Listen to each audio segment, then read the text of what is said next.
Picking up where we left off, now that we know about data types, let's talk about how they relate to MySQL.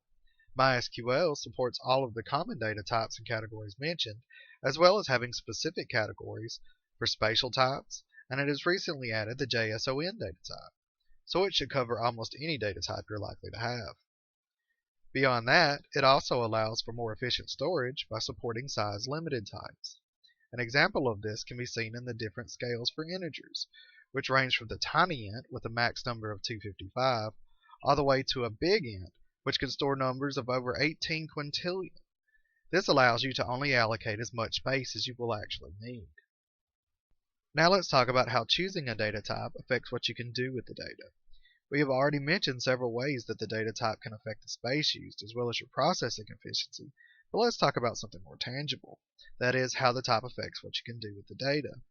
For example, it is possible to store a date as an int or a string instead of as an actual date, and as long as all you are doing is storing and retrieving the date, that's fine.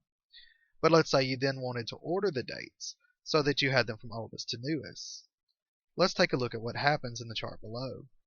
When told to order the date, the system is going to order the integer by pure numeric value, while it orders the string alphabetically. Both of these fail to give you the date from oldest to newest, but the correct types allows for getting the correct dates in the right order. So now that we know how important the types can be, let's go over how to choose the best type for you. To do that, there are three primary things to consider. First, think about what you're going to be storing.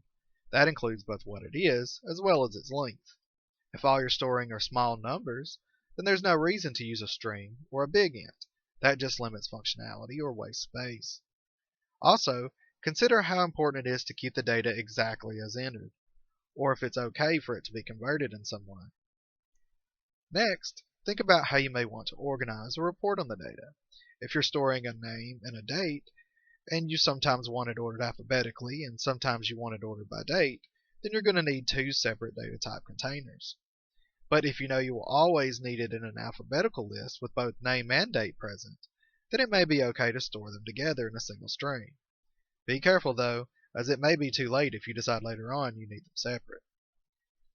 Lastly, remember that this is a relational database, and as such, the data may be connecting to other data. It's always much easier to connect and filter data if both parts are the same type. Well, that's it for this lesson. Next time, we will go over how to install some of the programs you will need in order to use MySQL. Brought to you by CreativeOnlineSchool.com.